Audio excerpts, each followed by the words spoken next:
আল্লাহকে। আজ আমরা মুখে মুখে বলি আল্লাহকে অনেক ভালোবাসি, কিন্তু আল্লাহ রাব্বুল আলামিন আপনাকে আমাকে যে নামাজের জন্য 5 বার ডাকতেছে, কিন্তু নামাজের জন্য আমরা যাই না। দুনিয়াবি কাজে ব্যস্ত, ধান কাটা মারা দিয়ে ব্যস্ত। এইদিকে ধান কাটতে কাটতে আজানের সময় হয়ে গেছে, কিন্তু নামাজের কোনো খবর নাই। ওই ধান কাটাই নিয়ে ব্যস্ত। কথা কোন ঠিক কিনা? কিন্তু নামাজি হচ্ছে তাকে অশ্লীল কাজ, মন্দ কাজ থেকে বিরত রাখে। জবান খুলে পড়েন আউযু বিল্লাহি মিনাশ শাইতানির রাজিম। বিসমিল্লাহির রহমানির রহিম।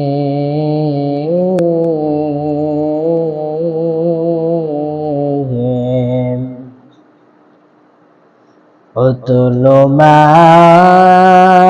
উহিয়া ইলাইকা মিনাল কিতাবি ওয়া আকিমিস সালাত।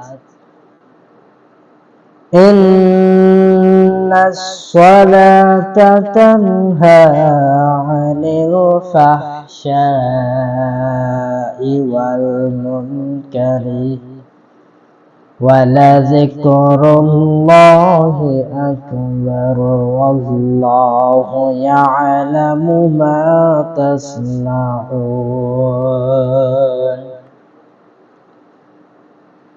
সাদাকাল্লাহুল আযীম।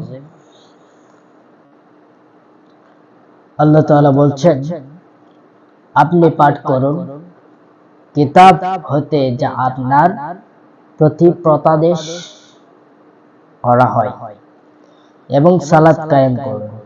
কাকে বলা হচ্ছে? এই কথাটা কাকে বলা হচ্ছে?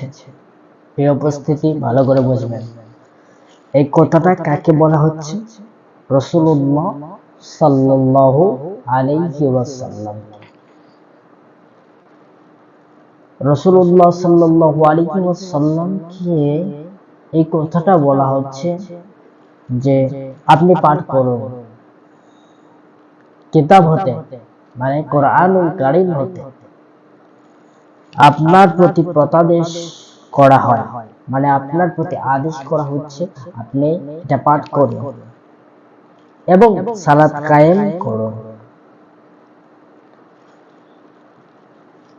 সালাত অবশ্যই বিরত রাখে অশ্লীল ও মন্দ কাজ থেকে।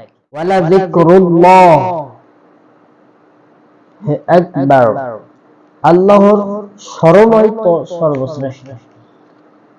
তো আল্লাহ তাআলাকে স্মরণ তো করতে হবে, সর্বশ্রেষ্ঠ স্মরণ তো আল্লাহ তাআলাকে স্মরণ করতে হবে। তোমরা যা করো আল্লাহ তা জানে। ওয়াল্লাহু ইয়া'লামু মা তাসনাউন, তোমরা যা করো তা জানেন, আল্লাহ তাআলা তা জানেন। প্রিয় উপস্থিতি, এই আয়াতের বিশ্লেষণ অল্প একটু আপনাদের সামনে যথাযথভাবে অল্প সময় নিয়ে আলোচনা। প্রিয় উপস্থিতি,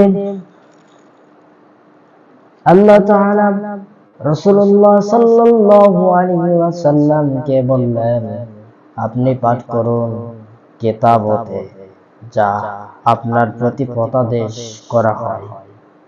আপনার প্রতি আদেশ করা হচ্ছে আপনি পাঠ করুন কোরআনুল কারীম এবং সালাত কায়েম করুন। সালাত কায়েম করুন। নামাজের সময় হয়ে যায়, আজ মানুষ দুনিয়াবি কাজে ব্যস্ত হয়ে যায়। আজ ধান কাটার সময় হয়ে গেছে, ধান কাটতে কাটতে আজানের সময় হয়ে গেছে, ওই মুসল্লির কোনো খবর নাই, কিন্তু নামাজ তার অশ্লীল মন্দ কাজ থেকে বিরত রাখবে। ও মুসলমান ইমানদার, আজকে এই আলোচনাটি আপনি শুনলেন।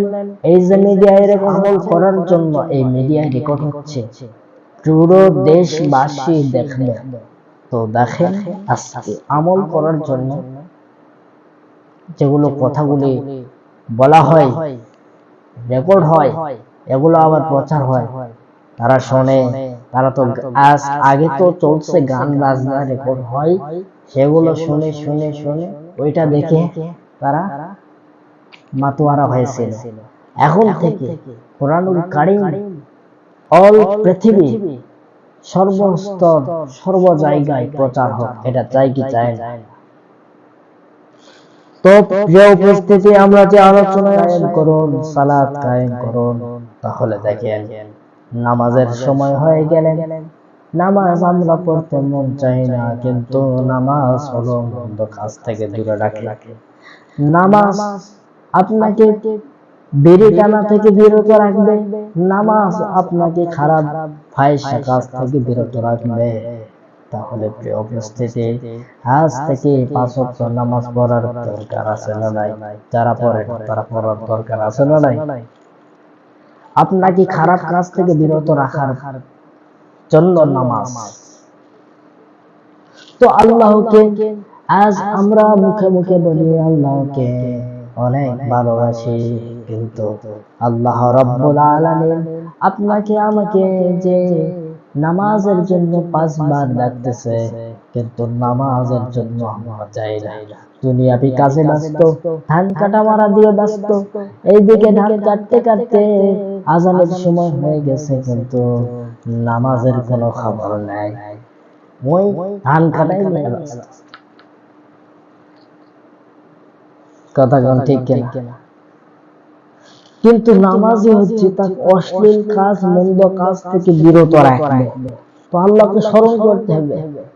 আল্লাহকে স্মরণ করতে গেলে 5 ওয়াক্ত 5 বার মসজিদে গিয়ে আল্লাহ তাআলার ঘরে সিজদা করতে হবে, আল্লাহ তাআলার স্মরণ করতে হবে। তোমরা যা করো দুনিয়ার জমিনে, তোমরা যা করো আমি রব্বুল আলামিন তা জানি, আমি রব্বুল আলামিন তা দেখি। তো প্রিয় উপস্থিতি, তোমরা যা করো আমি আল্লাহ রব্বুল আলামিন তা জানি। তো প্রিয় উপস্থিতি, নামাজটা পড়বেন কেমন? এই নামাজটা পড়বেন, নামাজের মাধ্যমে রব্বুল আলামিনের সাথে স্মরণ হয়ে যাবে। কোরআন তেলাওয়াতের মাধ্যমে আল্লাহ তাআলার সাথে মহব্বত হয়ে যাবে। রাসূলকে বলেছেন আপনি কোরআনুল কারীম পাঠ করুন, পাঠ করার পরে যারা জানে না তাদেরকে জানায়া নেন, তারা যেন আমল করতে পারে। আমল করতে হবে, ঠিক আছে? প্রথমে কি কোরআনুল কারীম তেলাওয়াত করতে হবে। কোরআনুল কারীম তেলাওয়াতের দ্বারা আল্লাহ তাআলার সাথে মহব্বত হয়ে যায়। নামাজের দ্বারা আল্লাহ তাআলার সাথে মহব্বত হয়ে যায়। তাহলে প্রিয় উপস্থিতি, আজ থেকে যারা নামাজ পড়ে না, নামাজ 5 ওয়াক্ত পড়ব তো ইনশাআল্লাহ, কোরআনুল কারীম তেলাওয়াত করব তো ইনশাআল্লাহ। নামাজ হচ্ছে কি আপনাকে ফাহিশা কাজ, মন্দ কাজ থেকে বিরত রাখার জন্য হচ্ছে নামাজ। আল্লাহকে মহব্বত করে মুখে মুখে বললে হবে না, আল্লাহকে মহব্বত করতে গেলে অন্তর থেকে, মন থেকে ভালোবাসতে গেলে আল্লাহ রাব্বুল আলামিন আপনাকে আমাকে যে 5 ওয়াক্ত 5 বার মুয়াজ্জিনের দ্বারাই ডাকতেছে, হাইয়া আলাস সালাহ, নামাজের জন্য আসো, হাইয়া আলাল ফালাহ, কল্যাণের জন্য আসো।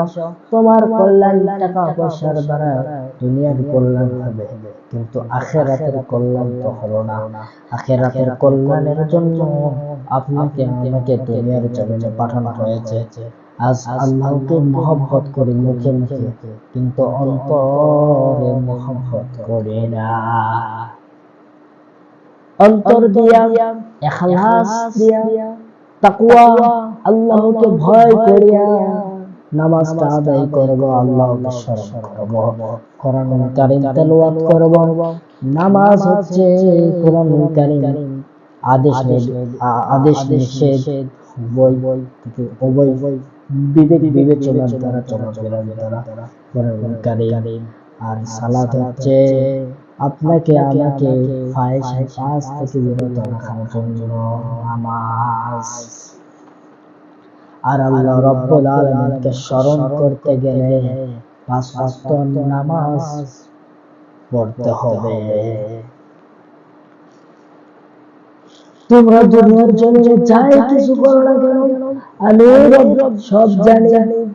তো আল্লাহ রাব্বুল আলামিন সব জানে, তাহলে বুঝেন সব তো দেখে, আল্লাহকে ভয় করার দরকার আছে। আপনি কোরআনুল কারীম তেলাওয়াত করবেন, এরপর নামাজ আদায় করবেন। নামাজ আদায় করলে কি আপনি ফাহিশা কাজ এবং মন্দ কাজ থেকে বিরত রাখেন নামাজটা। নামাজ আদায় করবেন, নামাজ কায়েম করবেন, আর আল্লাহকে স্মরণ হয়ে যাবে। কোরআনুল কারীম তেলাওয়াত করবেন, আল্লাহকে স্মরণ হয়ে যাবে। তোমরা যাই কিছু করো না কেন, রব তো জানে। আল্লাহ তাআলা সবাইকে সঠিকভাবে আমল করার তৌফিক দান করুন।